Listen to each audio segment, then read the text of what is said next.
ജുസ് അമ്മയിലെ, അതായത് അമ്മ ജുസിയിലെ ആദ്യത്തെ സൂറത്തായ സൂറത്ത് നബയിലെ 5 ആയത്തുകളാണ് ഇപ്പോൾ നിങ്ങൾ കേട്ടത്.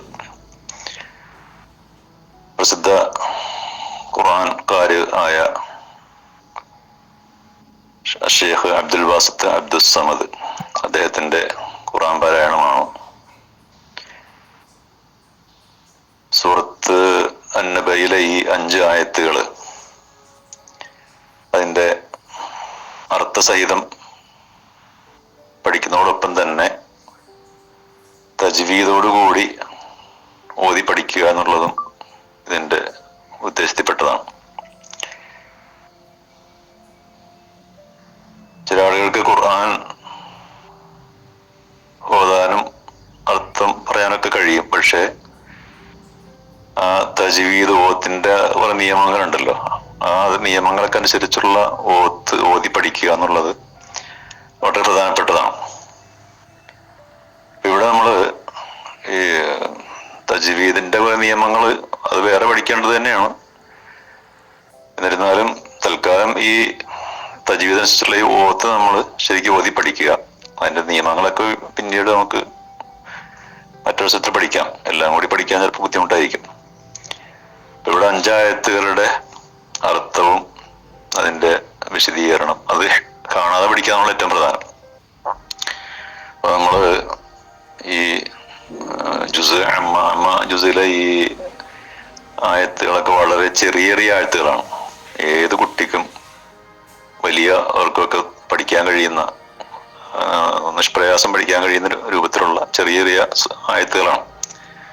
അപ്പൊ നമ്മള് ആഴ്ചയിൽ ഒരു 5 ആയത്ത് വെച്ച് പഠിക്കുകയാണെങ്കിൽ 5 അല്ലെങ്കിൽ 5-8 ആയത്തുകൾ, ചെറിയ ആയത്തുകളാണല്ലോ, പഠിക്കുകയാണെങ്കിൽ ചുരുങ്ങിയ കാലം കൊണ്ട് നമുക്ക് ഒരു ജുസ്, ഖുർആനിലെ ഒരു ജുസ്, അവസാനത്തെ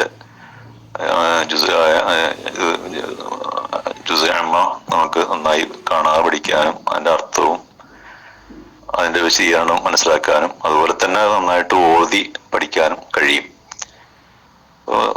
രാവിലെ അല്ലെങ്കിൽ രാത്രിയോ എപ്പോഴെങ്കിലും ഒരു 5-10 മിനിറ്റ് അതിനു വേണ്ടി നീക്കി വെച്ചാൽ മാത്രം മതി. നമ്മള് മൊബൈൽ ഇഷ്ടം പോലെ മറ്റുള്ള കാര്യങ്ങൾ കൊണ്ട് ഉപയോഗിക്കുന്നുണ്ടല്ലോ.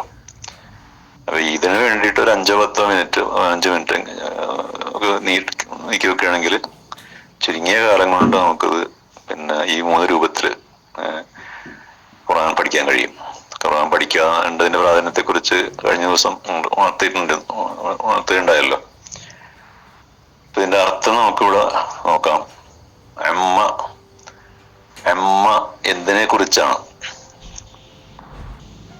അമ്മ എന്നുള്ളത് 2 ഹർഫുകൾ ചേർന്നതാണ്. അന്നും മായും ചേർന്നതാണ്.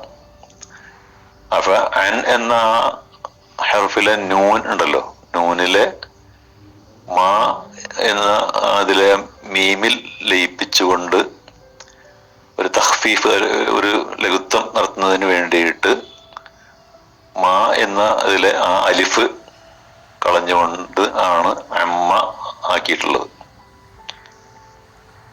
അമ്മ എന്തിനെ കുറിച്ചാണ്?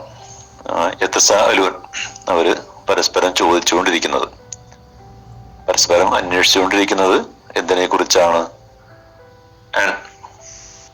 എന്നിപ്പോ ഇംഗ്ലീഷിൽ അബൌട്ട് എന്ന് പറയൂലേ, അത് തന്നെ. അനിൻ നബ്, ആ വാർത്തയെ കുറിച്ചാണ്. നബ് എന്ന് പറഞ്ഞാൽ വാർത്ത, അൻബ എന്ന് പറഞ്ഞാൽ വാർത്തകൾ. അപ്പൊ അനിൻ നബ്, ആ വാർത്തയെ കുറിച്ചാണ്. അൽ അദീം, ആ വാർത്തയെ വിശേഷിപ്പിക്കുന്നത് അൽ അദീം എന്നാണ്. ഭയങ്കരമായ വാർത്തയാണത്. നിസ്സാരമായി തള്ളിക്കളയാൻ പറ്റുന്ന ഒരു സംഗതിയല്ല, ഒരു വലിയ ഭയങ്കരമായ വാർത്തയാണ്. അല്ലദീഹും, ആ കാര്യത്തിൽ, ആ വിഷയത്തില് അവര്, ഫീഹി എന്ന് പറഞ്ഞാൽ അതില്, ആ വിഷയത്തില്, അല്ലദീഹും ഫീഹി, അവർ ആ വിഷയത്തില് മുഖ്തലിഫൂൻ, ഭിന്ന അഭിപ്രായക്കാരാണ്, ഭിന്ന അഭിപ്രായം വെച്ച് പുലർത്തുന്നവരാണ്, വിയോജിക്കുന്നവരാണ്. കല്ല, വേണ്ട എന്ന് പറഞ്ഞാൽ സംശയമൊന്നും വേണ്ട. സയഅലമൂൻ, അവരറിയും, അവര് അറിയും. സുമ്മ കല്ല, വീണ്ടും അത് ആവർത്തിച്ച് പറയാണ്, വീണ്ടും യാതൊരു സംശയവും വേണ്ടതില്ല. സയഅലമൂൻ, അവര് അറിയുക തന്നെ ചെയ്യും. അപ്പൊ ഇതാണ് അതിന്റെ വാക്കർത്ഥം.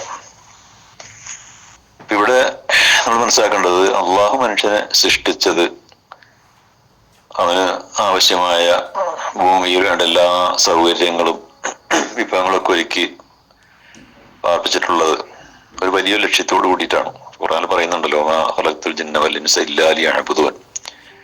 മനുഷ്യ ജിന്നവർഗ്ഗങ്ങളെ നാം സൃഷ്ടിച്ചിട്ടുള്ളത് എനിക്ക് ഇബാദത്ത് ചെയ്യാൻ വേണ്ടിയാണ്. അത് വെറുതെ ഇങ്ങനെ തിന്ന് മതിച്ച് സൂചിച്ച് നടക്കാൻ വേണ്ടിയല്ല. അള്ളാഹുവിന് ഇബാദത്ത് ചെയ്യാന്ന് പറഞ്ഞാല് പള്ളിയിൽ പോയി ഇരിക്കാന്നുള്ള അർത്ഥത്തിലല്ല. ഒരു മനുഷ്യന്റെ ജീവിതം മുഴുവനും ഇബാദത്താക്കി തീർക്കണം. അവന്റെ കുടുംബം, അവന്റെ വ്യക്തി, അവന്റെ സാമൂഹ്യ ജീവിതം, അവന്റെ പ്രവർത്തന മണ്ഡലങ്ങൾ, ഇതൊക്കെ തന്നെ അള്ളാഹു അനുസരിച്ചുകൊണ്ടുള്ള ജീവിതം. അതാണ് ഇബാദത്ത് എന്ന് പറയുന്നത്.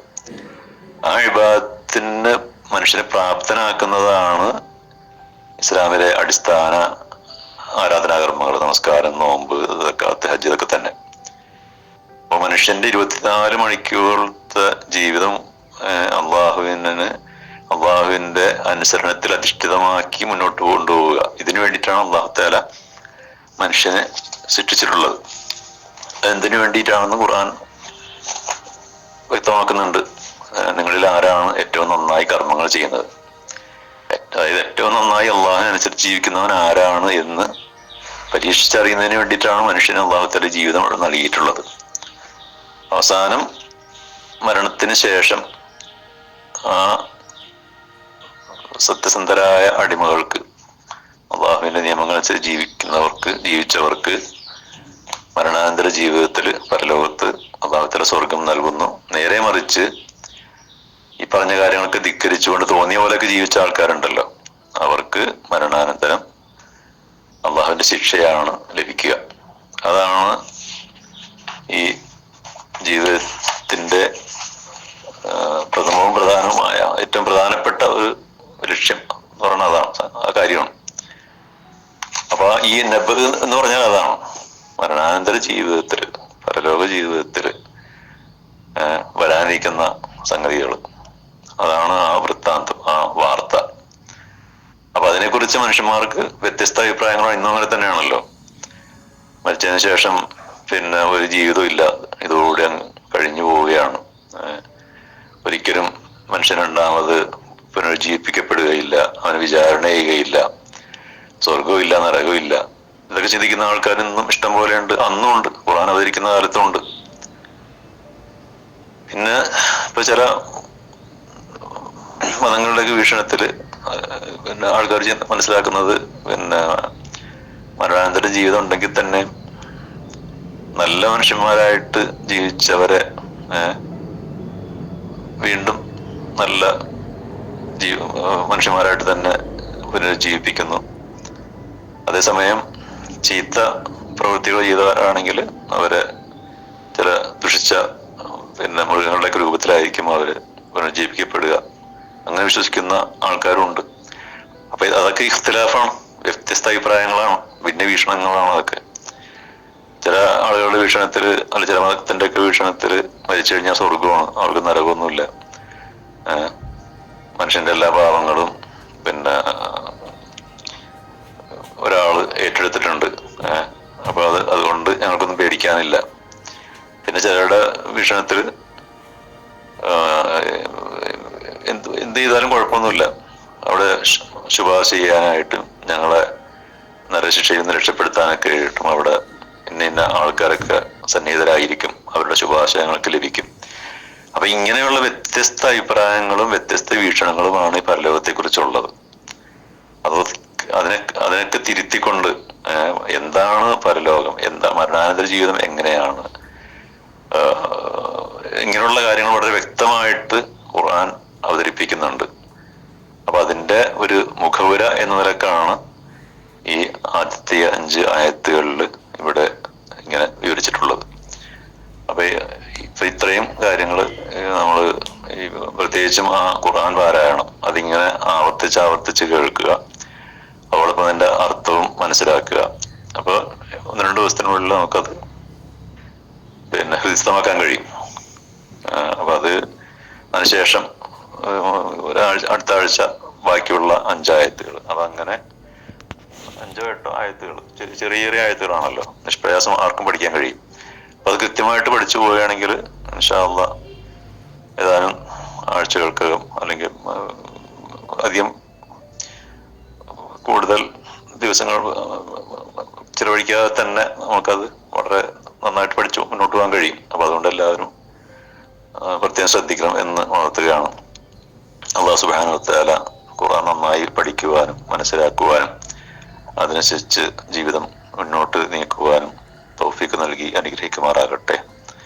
വആഖിറു ദഅ്വാനാ അനിൽ ഹംദുലില്ലാഹി റബ്ബിൽ ആലമീൻ.